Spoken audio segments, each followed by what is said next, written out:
আসসালামু আলাইকুম। শেফাস কুকে সবাইকে স্বাগতম। আশা করি সবাই ভালো আছেন। আজ আমি আপনাদের সাথে শেয়ার করছি একটা মজার রেসিপি, ডিম ছাড়া কলার কেক রেসিপি। অনেকেরই কিন্তু ডিমে সমস্যা থাকে, কেকের মধ্যে গন্ধ লাগে, খেতে পারেন না। আপনারা চাইলে কিন্তু খুব সহজেই এই রেসিপিটা তৈরি করে খেতে পারেন। আর বাসায় অনেক সময় কিন্তু কলা আনলে সেগুলো পচে যায়, খাওয়া হয় না। তো সেই কলা দিয়ে কিন্তু এই রেসিপিটা করতে পারেন। চলুন শুরু করি। প্রথমেই আমি এখানে 5টা কলা নিয়েছি, আর এইগুলো হচ্ছে ছোট সাইজের কলা নিয়েছি আমি।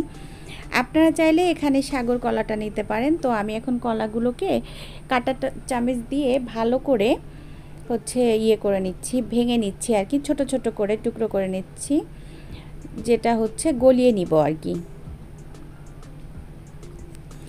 আর যখন গলানো হয়ে গিয়েছে তখন এখানে হাফ কাপ চিনি দিয়ে আমি আবারও কাঁটা চামচ দিয়ে মিশিয়ে নিচ্ছি। আর এইভাবে আপনারা চাইলে কিন্তু ব্লেন্ডারেও ব্লেন্ড করে নিতে পারেন। এখন আমি একটা ইলেকট্রিক বিটার নিয়েছি, একটু বিট করে নিচ্ছি। বিট করে নিয়ে এর সাথে বাকি উপকরণগুলো আমি দিয়ে দিব। আপনারা চাইলে কিন্তু ব্লেন্ডারের জাগে দিয়েও এটা করতে পারেন। তো আমার কিন্তু ব্লেন্ড করা হয়ে গিয়েছে। সেই পর্যায়ে আমি এখানে 1/3 কাপ পরিমাণ সয়াবিন তেল দিয়ে দিলাম। এখন তেলটা দিয়ে আমি আবারও একটু মিশিয়ে নিব। তার আগে একটু কালার দিয়ে নিচ্ছি, যেহেতু কলা কিন্তু কালো হয়ে যায়, ওই জন্য আমি সামান্য হলুদ কালার দিয়েছিলাম। তো ব্যাপার আমি প্রথমে ভেবেছিলাম এটা আমি ভ্যানিলা কেক তৈরি করব। তো পরে দেখলাম যে ছেলে তো আসলে এই কেকটা খেতে চায় না, তো চকলেট হলে খেতে চায় আর কি। তো তারপর আমি আবার এটাকে চকলেট করে ফেলেছি। তো যে চকলেট কেক করলে এখানে কিন্তু আর আপনি এই ইয়েটা দিবেন না, কালারটা, ঠিক আছে। আর যদি ভ্যানিলা করেন তাহলে একটু কালার দিতে পারেন। তো আমি আবারও ভালো করে একটু এগ বেটার দিয়ে বিট করে নিচ্ছি।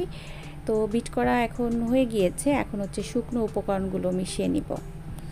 তো এখন আমি প্রথমেই মিশিয়ে নিচ্ছি 1 কাপ পরিমাণ ময়দা। আর আমি কিন্তু মেজারমেন্ট কাপ নিয়েছি, একটু খেয়াল করবেন। আর দিয়েছি 1 টেবিল চামচ কোকো পাউডার। আর কোকো পাউডারটা আমার কিন্তু ফ্রিজে ছিল, আমি আগে থেকে বের করে রেখেছিলাম। আর সামান্য লবণ দিয়ে দিলাম। আর এখন দিচ্ছি 1 চা চামচের কম পরিমাণে বেকিং সোডা আর বেকিং পাউডার। এখন আমি সমস্ত উপকরণগুলো চেলে নিচ্ছি। আর একটা জিনিস খেয়াল রাখবেন, কোনো কিছু যেন ঠান্ডা না থাকে, সব কিছুই যেন নর্মাল থাকে। তো এভাবে সব কিছু একটু চেলে নিলে যেটা হয়, দেখতে পাচ্ছেন আমি যেহেতু ফ্রিজে রেখে সংরক্ষণ করি, তো ওটা কিন্তু একটু দলা বেঁধে যায়। তো এখন আমি পুরোটা ভালো করে চেলে নিলাম। শুকনো উপকরণগুলো এখন আমি মিশিয়ে নিচ্ছি। আর যখন মেশানো হয়েছে আর কি, তখন কিন্তু এই বেটারটা একটু আঠালো আঠালো হয়ে গেছে, দেখতে পাচ্ছেন। তো এই পর্যায়ে এর মধ্যে একটু দুধ ব্যবহার করব। তো মেশানো হয়ে গিয়েছে, তখন আমি এখানে দুধ ব্যবহার করছি। আর এখানে 1/3 কাপ পরিমাণ গরুর দুধ আমি গরম করে ব্যবহার করছি। তো পুরোটাই করব 2 বারে দিয়ে আর কি।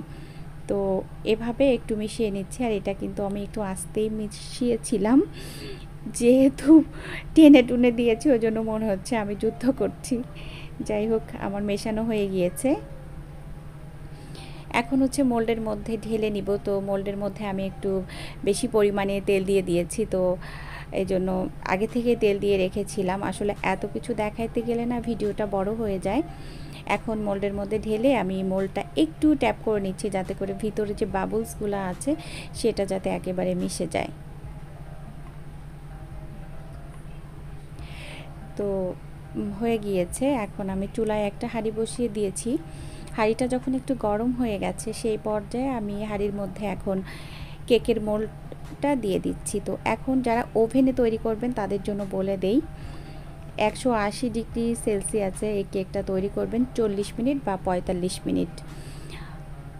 দেখা যাচ্ছে এর থেকে একটু বেশি সময়ও লাগতে পারে। এখন আমি ঢেকে দিলাম। আমি ঢেকে দিয়ে 40 মিনিট অপেক্ষা করব।